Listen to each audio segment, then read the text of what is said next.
नमस्कार दोस्तों, कैसे हो आप लोग। England versus West Indies, England versus West Indies का ये 15th नंबर का मुकाबला आज खेला जाने वाला है। समझेंगे क्योंकि आज का जो टीम है, जो लोगों ने सेलेक्ट किया हुआ है, बहुत ही खतरनाक है और वो पूरी तरीके से गलत है। जिस पर आज सबसे ज़्यादा लोगों का भरोसा होगा, सबसे पहले वही धोखा दे के जाने वाला है। कौन कौन से ऐसे प्लेयर हैं जिन पर हम रिस्क ले सकते हैं, कौन कौन से ऐसे प्लेयर हैं जो ट्रम्प प्लेयर के तौर पे हम उनको इस्तेमाल करेंगे, सीवीसी का बेस्ट चॉइसेस कौन होगा, इन सारी चीज़ों पर चर्चा करेंगे। चलते हैं सीधा स्क्रीन पर। देखिए, मैच नंबर 15 है, 11 फरवरी शाम 7 बजे से मैच है। वानखेड़े स्टेडियम मुंबई के ग्राउंड पर ये मैच होने वाला है, इंग्लैंड वर्सेज वेस्ट इंडीज़ के बीच में। एक एक करके सारी सिनारियों को समझेंगे। मुंबई के ग्राउंड सबको पता है, ट्रेडिशनली बिल्कुल थ्रिलर वाले मैचेज होंगे यहाँ पर, ठीक है। बैटिंग फ्रेंडली विकेट है, बैट्समैन को फेवर है, बट यहाँ पर स्पिनर्स भी गेम में बनते हैं। इस चीज़ को हमें थोड़ा सा ध्यान में रखना है। इंग्लैंड के साइड से पॉसिबल प्लेइंग 11 की अगर हम बात करें तो यहाँ पर फिल साल्ट और जॉस बटलर दोनों ओपन करते हुए दिखाई देने वाले हैं। जैकब बैथल है, टॉम बेंटन, और उसके बाद Harry Brook, Sam Curran, Will Jacks, Jofra Archer, Liam Dawson, look would और आदिल राशिद। ये इंग्लैंड के साइड से पॉसिबल प्लेइंग 11 जो आज हमें दिखाई देने वाला है। अगर हम बात करें यहाँ से पावर प्ले और डेथ की, तो पावर प्ले में लुक वुड पहला और तीसरा ओवर, लियाम डॉसन दूसरा और पांचवा और ब्रेंडन कार्स चौथा और छठा ओवर करते हुए आपको दिखाई देने वाले हैं। वहीं पर लुक वुड 16 से 20वां over, Liam Dawson 17, Brendan Carse 18 और आदिल राशिद 19वां ओवर करते हुए दिखाई देने वाले हैं। हालांकि एक और चीज़ है, मैं आपको अभी बता देता हूं, लुक वुड आज अवेलेबल नहीं है, तो लुक वुड के जगह पर जो है आपको जेम्स ओवर्टन खेलते हुए दिखाई दे सकता है, ऐसे चांसेज हैं, ठीक है। तो लुक वुड के जगह पे जेम्स ओवर्टन होगा, जो कि बैटिंग से भी पॉइंट्स दे सकता है। अब अगर हम बात करें वेस्ट इंडीज के साइड से, तो यहां पर पॉसिबल प्लेइंग 11 में शाई होप और ब्रेंडन किंग दो हैं। इसके बाद सिमरन हेटमायर है, रोमिन पॉवेल है, Sherfane Rutherford, Romario Shepherd, Jason Holder, Matthew Forde, इसके बाद अकील हुसैन है, मोटी है, और इसके बाद जोसेफ है, समर जोसेफ। ये वेस्ट इंडीज के साइड से होने वाले हैं। यहां से कोई चेंजेस नहीं होगा, इंग्लैंड में चेंजेस देखने को मिल सकता है। अब अगर हम बात करें यहां से पावर प्ले में, तो मैथ्यू फोर्ड पहला और तीसरा, जैसन होल्डर दूसरा और चौथा, रोमारियो शेफर्ड पांचवा, समर जोसेफ छठा ओवर करते हुए दिखाई देने वाला है। इसके बाद रोमारियो शेफर्ड आपको 17, समर जोसेफ 16 से 18, जैसन होल्डर 19 और मैथ्यू फोर्ड 20वां ओवर आपको करते हुए वहां पर दिखने वाले हैं। अब सवाल यह है कि बहुत सारे लोगों का सवाल होता है कि हम टीम कहां लगाएं, कहां खेले, क्योंकि ड्रीम 11 पर बहुत प्रचार चल रहा है। ऐड इतना है, मतलब एक टीम ज्वाइन करने के लिए आपको उनका पूरा ऐड देखना पड़ेगा, और ऐड भी एक नहीं, दो ऐड आते हैं।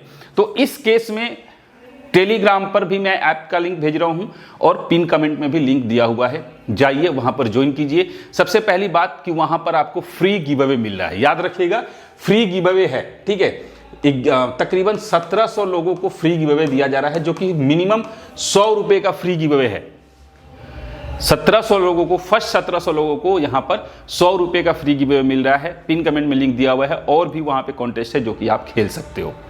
स्मॉल लीग भी खेल सकते हो, और स्मॉल लीग जीतने का वहां पर बहुत अच्छा चांसेज है। भीड़ बहुत कम है, बहुत कम लोग उस ऐप के बारे में जानते हैं, ठीक है। तो किसी तरीके की कोई दिक्कत नहीं है। अगर कोई परेशानी होती है विड्रॉल से भी लेकर, तो आप मुझे कमेंट कर सकते हैं, इंस्टाग्राम पे मैसेज कर सकते हैं, मैं सॉल्व करवा दूंगा, ठीक है। तो वहां पे आप लोग जाकर खेलिए, पिन कमेंट में लिंक दिया हुआ है, जाइए डाउनलोड कीजिए। अब आइए हम लोग बात कर लेते हैं, थोड़ा सा टीम के बारे में बात करते हैं। देखिए, ये वो टीम की सिलेक्शन है जो मैंने बताया, सबसे खतरनाक लोगों ने टीम सिलेक्ट किया है। जहां पर जॉस बटलर रखे हैं, जॉस बटलर को captain, Sai hope, P salt, Harry Brook, Simran Hetmyer, Jacob Bethel, Romario shepherd, Sam Curran, Jason Holder, Will Jacks और जोफ्रा आर्चर। ये वो प्लेयर्स हैं जिसको सबसे ज्यादा लोगों ने सिलेक्ट किया हुआ है, और यहीं पर काम गड़बड़ होने वाली है, क्योंकि इनमें से minimum 3 maximum 5 player fix flop होने वाले हैं। मिनिमम 3 प्लेयर फ्लॉप होंगे। अब उस फ्लॉप के लिस्ट में पहले कौन कौन पे है? सबसे पहले अगर हम बात करें तो मुझे पी साल्ट पे डाउट हो रहा है, पहला नंबर। दूसरा आपको डाउट हो रहा है यहां पर जोफ्रा आर्चर के ऊपर। तीसरा डाउट है आपको सिमरन हेटमायर, विल जैक्स और Jacob Bethel, sorry Jacob Bethel कह रहा हूं, ये साई होप, ठीक है। अब इनमें से आप लोगों को रोटेशन करना होगा। फिक्स प्लेयर में बटलर हो सकते हैं, कैप्टन के चांसेस नहीं लग रहे हैं। कैप्टन के चांसेस तब लगेगा जब ये सेकंड बैटिंग करेगा, ठीक है। हैरी ब्रूक आपको पॉइंट्स दे सकते हैं, रोमारियो शेफर्ड ठीक है, सैम करन ठीक है, जैसन होल्डर को रोटेट कर सकते हो सिमरन हेटमायर के साथ, याद रखिएगा। तो इनको रोटेशन करना जरूरी है। ये टीम आप बिल्कुल मत बनाना, टीम फ्लॉप होने वाली है। अगर हम बात करें यहां से कि कौन कौन से जो प्लेयर हैं वो इस सेक्शन में जाने वाले हैं, मतलब कि ट्रम्प प्लेयर के तौर पे। तो एक है जो कि रोमिन पॉवेल, जो कि आपको ट्रम्प प्लेयर के तौर पे आप इनका यूज कर सकते हो आज के मैच में, और ये भी फ्लॉप होने वाले हैं, ये भी फ्लॉप होने वाले हैं मेरे हिसाब से। देखो मैं ये नहीं कह रहा हूं कि मैं जो कह दिया वो होगा, मतलब ज्यादा चांसेस नहीं लग रहा, हो सकता है एक एक विकेट मिल जाए फिलहाल के लिए, ठीक है। यहां से जो प्लेयर इंपॉर्टेंट होने वाला है वो होगा आदिल राशिद, इंपॉर्टेंट हो सकता है, और दूसरा समर जोसेफ इंपॉर्टेंट हो सकता है। यहां से रोमिन पॉवेल और ब्रेंडन किंग, इन दोनों के ऊपर आप लोग रिस्क ले सकते हो। कब कैसे ये सारी चीजें मैं आपको आगे बताऊंगा, क्लियर है। अब अगर हम बात करें यहां से मुंबई के साइड, मुंबई में जो कि अभी तक जो रिसेंट मैचेज हुए, उससे पहले जो मैच हुआ था यहां पर इंडिया 247 रन बनाई थी, आरसीबी 221 रन बनाई, फिर मुंबई यहां पर 215, और बाकी लास्ट मैच जो इंग्लैंड ने यहां पर खेला 184 रन बनाए थे 7 विकेट पर। और अगर हम विकेट का आंकड़ा देखें तो इतना मान के चलो कि 5 से 8 विकेट फर्स्ट इनिंग में गिर सकता है। फास्टर और स्पिनर दोनों को बराबर बराबर विकेट मिल रहा है, इंपॉर्टेंट होगा। अब देखो कल के मैच में क्या हुआ, पाकिस्तान वाले मैच में, मतलब 16 ओवर इन्होंने स्पिनर से कराए, 16 के 16 ओवर स्पिनर से कराए, और उसमें एक ऐसा स्पिनर है भाई साहब कि मतलब उसको तो बैन करना चाहिए यार। इस तरीके से मतलब बॉलिंग का डिपार्टमेंट होता है कि आप फेंको, वो पहले यहां पे आके रुक के और तब फेंकता है, ये तो गलत है, इसके ऊपर आईसीसी को सोचना चाहिए। फिलहाल सेकेंड इनिंग में भी टीम के चेजिंग की संभावना और नॉट चेजिंग की संभावना 50-50 है। ड्यू फैक्टर इंपॉर्टेंट रोल करेगा, ये टेलीग्राम पे बताऊंगा टॉस के टाइम पर क्या इंपैक्ट होता है, लेकिन यहां पर मिश्रित जो है चीजें दिखने को हमें मिल रही है। अगर हम रन की बात करें तो 160 से लेके 200 के बीच में रन बनते हुए हमें दिख सकता है। अब अगर हम बात करें फर्स्ट इनिंग की बैटिंग ऑर्डर कि यहां पर कौन कौन से प्लेयर चल रहे हैं, तो अगर हम थोड़ा सा तरीके से देखो, इंपॉर्टेंट क्या है कि आपको पैटर्न को समझना है कि पैटर्न किस तरीके से बनता है। अगर हम पैटर्न की बात करें तो यहां पर पावर प्ले के जो बैट्समैन है, यानी कि ओपनर जो बैट्समैन है, वो ज्यादातर मामले में फ्लॉप होते हुए दिखाई दे रहे हैं। आप देख लीजिए, अगर लास्ट मैच देखें तो भी यहां पर इंग्लैंड के जो है बैट्समैन फ्लॉप हुए। एक बार यहां पर 135 बना, एक बार 67, एक बार 40, एक बार 58, सिर्फ 4 बार ऐसा हुआ है कि कोई ओपनर जो है यहां पर अच्छा खेल कर गया है। दैट्स वाई मैं आपको ये बोल रहा हूं, ब्रेंडन किंग, साई होप को मैंने आपको फ्लॉप लिस्ट में डाला, और यहां से पी साल्ट और आपको जॉस बटलर को मैंने फ्लॉप लिस्ट में डाला। आप समझ गए। अब अगर बात करें कि किस नंबर के प्लेयर यहां पे अच्छा खेल सकता है, तो यहां पर जो कि परफॉर्मेंस लगातार सही आ रहा है वो है आपको 3 नंबर का प्लेयर, यानी कि जैकब बैथल, जिसको आप ट्रम्प प्लेयर के तौर पे यूज कर सकते हो, और सिमरन हेटमैयर जो पिछले मैच में अच्छी पारी खेल कर गया। इसके बाद अगर कोई होगा तो वो 4 और 5 में से कोई एक प्लेयर होगा, या तो रोमिन पॉवेल या फिर स्टेफन रदरफोर्ड वेस्ट इंडीज की तरफ से, और यहां से टॉम बेंटन या Harry Brook. But Tom Benton का मुझे कुछ खास नहीं दिखाई दे रहा है, तो मैं हैरी ब्रूक के साथ जाने की कोशिश करूंगा।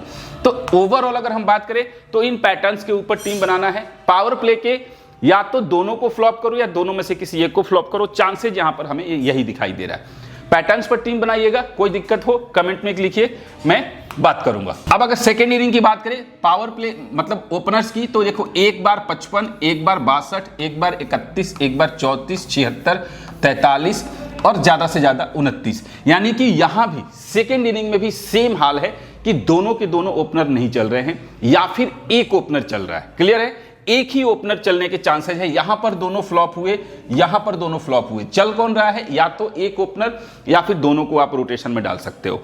लेकिन यहां पर वापस से आपको 3, 4, 5 में से 2 खिलाड़ी इंपॉर्टेंट होने वाले हैं। सेम सिचुएशन हेटमायर और रोमिन पॉवेल के साथ आ गया, जैकब बैथल, टॉम बेंटन और हैरी ब्रूक के साथ आ गया। क्लियर है, कोई कंफ्यूजन नहीं है, समझ गए। मतलब ब्रेंडन किंग और साई होप दोनों में से कोई एक चल सकता है, ठीक है। सिचुएशन ऐसा कह रहा है। अभी तक ऐसा नहीं हुआ है जब दोनों ही बैट्समैन जो हैं वो टॉप की अच्छा खेल कर गए। फिलहाल अभी तक तो ऐसा नहीं हुआ है। अब अगर हम बात करें बॉलर्स की, तो किस टाइप के बॉलर्स यहां पर इंपॉर्टेंट होने वाले हैं। देखो left arm fast medium bowler important होगा।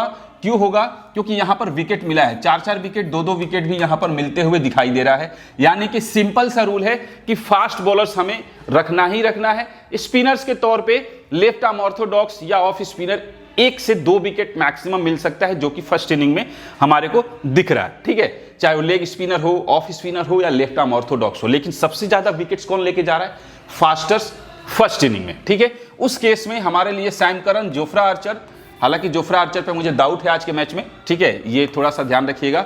और यहां से विल जैक्स हो सकता है कि एक आध विकेट लेकर चला जाए, या फिर जे ओवर्टन आएगा तो वो थोड़ा सा इंपॉर्टेंट रोल कर सकता है। यहां से रोमारियो शेफर्ड और जैसन होल्डर पर फोकस रखिएगा। सेकेंड इनिंग की अगर हम बात करें तो सेकेंड इनिंग में क्या हो रहा है, आप देखिए सेकेंड इनिंग में भी सेम सिचुएशन हो रहा है, सिर्फ लेफ्ट आर्म ऑर्थोडॉक्स है जो कि कंटिन्यू विकेट लेके जा रहा है। 2 wicket, 4 wicket, 1 wicket, 2 wicket, 2 wicket. Second inning में लेफ्ट आर्म ऑर्थोडॉक्स को ज्यादा विकेट मिला है, इंस्टेड की आपको लेग स्पिनर को कम मिला है। आप देख लीजिए लेग स्पिनर को 0-0-0-0 दिखाई दे रहा है, ठीक है। तो लेफ्ट आर्म ऑर्थोडॉक्स इंपॉर्टेंट होगा। उसके बाद कौन होगा, उसके बाद होगा आपके right arm fast medium bowler, left arm fast medium bowler. Fosters यहां पर अच्छे खासे विकेट लेके जा रहे हैं। अब वो लेफ्ट आर्म होगा तो लेफ्ट आर्म, राइट आर्म होगा तो राइट आर्म।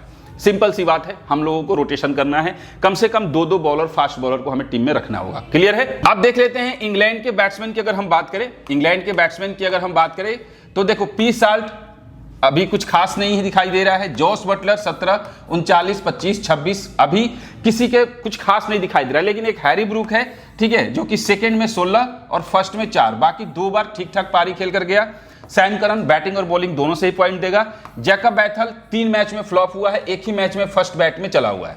क्लियर है। विल जैक्स 39 की पारी खेल कर रहा है, तो उतना ज्यादा बहुत बढ़िया ये लोग नहीं खेल रहे हैं, मतलब फिलहाल उतना ज्यादा नहीं दिखाई दे रहा है। सैम करन की बात करें, लास्ट 3 मैच में 3 विकेट, इससे पहले आपको देख लो एक बार 1 विकेट, 2 मैच में विकेट ही नहीं मिला था। लेकिन लियाम डॉसन जो कि 1-1, 2-2 विकेट का रेशियो हमेशा रहा है। आदिल राशिद का भी रहा है, एक बार विकेट नहीं मिला। विल जैक्स का भी कंटिन्यू विकेट हो रहा है, तो एक तो विकेट कंटिन्यू ये लोग लेके जा रहे हैं। अभी हम थोड़ा सा सिचुएशन को और समझेंगे तरीके से, ठीक है। तो पहले बात कर लेते हैं वेन्यू पर। वेन्यू पर पी साल्ट ने 1 मैच ही खेला, 1 रन बनाकर आउट हुआ। जॉस बटलर 4 मैच खेला है, सिर्फ 92 रन बनाया। इस ग्राउंड पर बटलर का 4 मैच में सिर्फ 92 रन है, लेकिन जैकब बैथल 1 मैच खेला है, 55 रन बनाकर गया, और हैरी ब्रूक 1 मैच में 53 रन। तो उस हिसाब से ये दोनों जो है पहले मैच में दोनों ने अच्छी पारी खेली थी। विल जैक्स ने 39 की पारी खेली। अगर हम बात करें बॉलर की, तो बॉलर्स में आपको सबका लगभग एवरेज है। आदिल राशिद 3 मैच खेले हैं, सिर्फ 2 विकेट मिला हुआ है। अब अगर हम बात करें यहां से वेस्ट इंडीज के प्लेयर्स की, ब्रैंडम किंग देखिए सेकंड इनिंग में 50, फर्स्ट में 47, फर्स्ट में 49, फर्स्ट में 35, तो ये दोनों इनिंग्स में ट्राई कर सकते हो। खास तौर से फर्स्ट बैट में थोड़ा सा इसका ठीक ठाक परफॉर्मेंस रहा। सिमरन हेटमायर अभी अच्छे टच में है, 46, 48, 75, 848, 64, देख रहे हो कंटिन्यू फर्स्ट बैट में पारी अच्छी आ रही है। सेकंड में आप इनको रोटेशन में डाल सकते हो, ठीक है, क्योंकि सेकंड में एक बार 46 भी आया है और एक बार 3 पर भी आउट हुआ है। फर्स्ट बैट में ये भी अच्छी पारी खेलते हुए आपको दिखाई देने वाला है। इसके बाद साई होप की बात करें, एक ही बार 48 की पारी आई है, बाकी 2 बार फ्लॉप ही होकर गया हुआ है, और उसके बाद किसी का कुछ खास नहीं है। रदरफोर्ड की बात करें 57 और 26 का स्कोर है। अब अगर हम बात करें वेस्ट इंडीज के बॉलर्स में कौन कौन होगा, तो देखिए समर जोसेफ कंटिन्यू विकेट मिल रहा है, 1 विकेट कंटिन्यू मिल रहा है, और उसके बाद जी मोटी 3 बार तो कंटिन्यू 4-4 ओवर में विकेट नहीं मिला है। सेकेंड इनिंग में 3 और 1 विकेट है। तो यहां पर जैसन होल्डर 1 और 3 विकेट मिला है, ये भी 2 मैच में विकेट नहीं मिला है। और रदरफोर्ड जो है, रोमारियो शेफर्ड सेकेंड इनिंग में 5 विकेट लेके गया हुआ है, और अगर सेकेंड इनिंग में टीम जाती है बॉलिंग करने तो रोमारियो शेफर्ड इंपॉर्टेंट होने वाला है। वेस्ट इंडीज के बैट्समैन हेड टू हेड की अगर हम बात करें तो Shimron Hetmyer head to head में कुछ खास पारी नहीं है। साई होप जो है इसका पारी अच्छा दिखाई दे रहा है, ठीक है, हेड टू हेड में याद रखिएगा। रोमेन पॉवेल का भी ठीक ठाक है, तो ये रोमेन पॉवेल भी इंपॉर्टेंट होगा, ट्रम्प प्लेयर के तौर पे हम लोग इसको लेके जा सकते हैं, और किसी का कुछ खास यहां पर नहीं दिख रहा है। अगर हम बात करें बैट्समैन से बॉलर्स की, तो जैसन होल्डर को विकेट ज्यादातर नहीं मिला है, एक बार 1 विकेट मिला है। रोमारियो शेफर्ड को 2 और 1 विकेट मिला हुआ है, और किसी का कुछ खास यहां पर दिख नहीं रहा। अब अगर हम वेस्ट इंडीज के हेड टू हेड के रिकॉर्ड से बात करें तो साई होप 17 मैच में 330 रन है, सिर्फ 22 का एवरेज है, और ब्रैंडन किंग का 13 मैच में 264 रन, 26 का एवरेज है। हिटमायर का बिल्कुल खराब है, 10 मैच में सिर्फ 79 रन है, और रोमन पॉवेल का 17 मैच में 622 रन, 44 का एवरेज है। देख लीजिए रोमन पॉवेल का रिकॉर्ड हेड टू हेड में कितना जबरदस्त का है। अगर हम बात करें बॉलर से तो 18 मैच में 23 विकेट लेके गया, और 16 मैच में 24 विकेट लेके गया है जैसन होल्डर, तो इंपॉर्टेंट होगा। और प्लस रोमारियो शेफर्ड 13 मैच में 14 विकेट, और ये वो हैं जो बैटिंग और बॉलिंग दोनों से ही पॉइंट देते हैं, तो सीवीसी के लिए बेस्ट कंटेंडर में ये दोनों आ सकते हैं आज के मैच में। और इसके बाद अगर हम बात करें इंग्लैंड के साइड से, तो जॉस बटलर 38, 96, 47 और 22 अच्छा टच है। और जैकब बैथल 62, 36, 26, 23 सिंगल डिजिट में कभी आउट नहीं हुआ है। ठीक है, हैरी ब्रूक की बात करें सिर्फ एक बार, बाकी के 2 बार अच्छी पारी खेल कर गया है। तो इस हिसाब से देखा जाए तो हैरी ब्रूक इंपॉर्टेंट हो रहा है, जैकब बैथल इंपॉर्टेंट हो रहा है, जोस बटलर इंपॉर्टेंट हो रहा है। पी साल्ट को एक बार खेला है, 55 रन बनाकर गया। अब अगर जो बॉलर देखा जाए तो बॉलर में अभी कुछ खास नहीं दिखाई दे। लियाम डॉसन एक बार 4 विकेट मिला है, आदिल राशिद को 1-1, 2-2 विकेट कंटिन्यू मिलता है। जैकब बैथल भी बॉल करा सकता है, याद रखिएगा जैकब बैथल को भी विकेट मिल रहा है। और उसके बाद विल जैक्स का विकेट नहीं मिल रहा है, आदिल राशिद को 1-1, 2-2 विकेट है। इंग्लैंड के प्लेयर्स के हेड टू हेड की रिकॉर्ड की बात करें, पी साल्ट 13 मैच में 640 है, 64 का एवरेज हो गया है। और जॉस बटलर का 22 मैच में 680 रन, 34 का एवरेज है। और जैकब बैथल का 7 मैच में 222 रन, 212 रन, 106 का एवरेज है। तो ये 3 जो बैट्समैन है वो इंपॉर्टेंट दिखाई दे रहे हैं, जैकब बैथल, जॉस बटलर और पी साल्ट। अगर हम बात करें विकेट्स की तो आदिल राशिद 24 मैच में 40 विकेट, लुक वुड को 2 मैच में 5 विकेट मिला था, हालांकि खेलेगा नहीं। लियाम डॉसन 5 मैच में 5 विकेट, जोफ्रा आर्चर 4 में 3, विल जैक्स को 4 में विकेट नहीं मिला और सैम करन को 10 में 6 विकेट मिला हुआ है। अब यहां से इंग्लैंड के प्लेयर्स की बात करें, किसे कब रखना चाहिए, पी साल्ट बोथ परफॉर्मेंस वाला खिलाड़ी है। और जॉस बटलर की बात करें, ये भी बोथ परफॉर्मेंस वाला खिलाड़ी है। जैकब बैथल की बात करें, फर्स्ट बैट में जरूर ट्राई कर लीजिएगा। और टॉम बेंटन जो है वो सेकेंड बैट में ट्राई कर लीजिएगा। और हैरी ब्रूक की बात करें तो बोथ परफॉर्मेंस वाला खिलाड़ी है, बट फर्स्ट बैट में इंपॉर्टेंट होगा। सैम करन भी दोनों इनिंग्स में, बोथ इनिंग में ट्राई हो सकता है। विल जैक्स की अगर हम बात करें तो सेकेंड बॉल में ट्राई करना, ठीक है। और जोफ्रा आर्चर की अगर हम बात करें तो फर्स्ट बॉल में ट्राई करना। लियाम डॉसन की बात करें, बोथ परफॉर्मेंस वाला खिलाड़ी है। और ल्यूक वुड की बात करें तो फर्स्ट, हालांकि ये खेलेगा नहीं, छोड़ दो। आदिल राशिद की बात करें तो both performance, but first ball में इंपॉर्टेंट होगा। और जेमी वॉटन खेलेगा तो दोनों ही कंडीशन में इंपॉर्टेंट होगा। अब बात कर लेते हैं वेस्ट इंडीज के प्लेयर्स का। तो साई होप की अगर बात करें तो फर्स्ट बैट में, हालांकि साई होप का रिकॉर्ड अच्छा दिख रहा है। और ब्रेंडन किंग का भी फर्स्ट बैट में रिकॉर्ड अच्छा दिख रहा है। सिमरन हेटमायर दोनों इनिंग्स में इंपॉर्टेंट होगा, बोथ।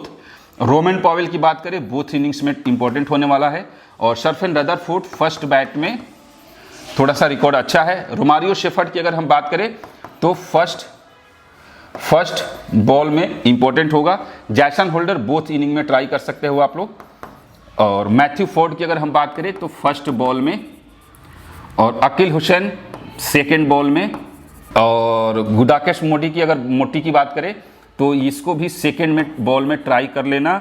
और समर जोसेफ को फर्स्ट बॉल में ट्राई करना, ठीक है। ये हो गया आज के वेस्ट इंडीज के साइड से प्लेयर का स्टैट्स और रिकॉर्ड्स। अब हम बात कर लेते हैं यहाँ पर कि किस किस प्लेयर को कब कब हमें रखना चाहिए कंडीशन वाइज। देखिए यहाँ पर अगर कोई इंपॉर्टेंट हो सकता है तो सबसे पहले मैं एक जॉस बटलर के साथ जाने की कोशिश करूँगा, हैरी ब्रूक के साथ जाने की कोशिश करूँगा, सैम करन के साथ जाने की कोशिश करूँगा। और इसके बाद अभी फिलहाल कोई नहीं दिख रहा है। ये 3 प्लेयर हो गए। और विल जैक्स का टॉस के बाद डिसाइड होगा कि रखना है कि नहीं रखना है।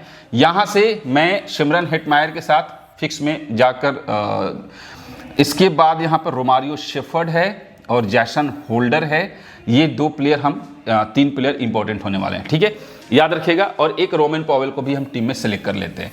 ये 4 इधर से और 3 इधर से, ये 7 प्लेयर जो हैं वो लगभग 90% चांसेस मेरे तरफ से फिक्स्ड हैं। हो सकता है एक प्लेयर धोखा दे, लेकिन ये प्लेयर जो है वो फिक्स है। अब हम बात करते हैं कि इनमें रोटेशन हम किस तरीके से करेंगे, मतलब सीवीसी की बात करें तो देखिए सेफ सीवीसी की अगर बात करें तो सेफ सीवीसी में आपके सामने जॉस बटलर दिखाई दे रहा है। सेफ सीवीसी में आपके सामने सैम करन दिखाई दे रहा है। सेफ सीवीसी में आपको यहां से रोमारियो शेफर्ड दिखाई दे रहा है। और ये लोग जो हैं ये सेफ सीवीसी में दिखाई दे रहे हैं। और भी बहुत सारे लोग हैं, बट सेफ सीवीसी में ये ऑप्शन है आपके पास। लेकिन अगर मैं बात करूं कि आज सीवीसी के चांसेस किस तरीके से हम जा सकते हैं, तो देखिए मेरे तरफ से जो सीवीसी के बेस्ट जो हो सकता है वो सेफ और अनसेफ दोनों की बात करें तो सैम करन, ठीक है, रोमारियो शेफर्ड और जैसन होल्डर, ये सीवीसी के बेस्ट दावेदारों में हो सकते हैं। जैसे कैप्टन आपने सैम करन को बना दिया, रोमारियो शेफर्ड या जैसन होल्डर को वाइस कैप्टन बना दिया। इस कंडीशन में आप लोग जा सकते हो।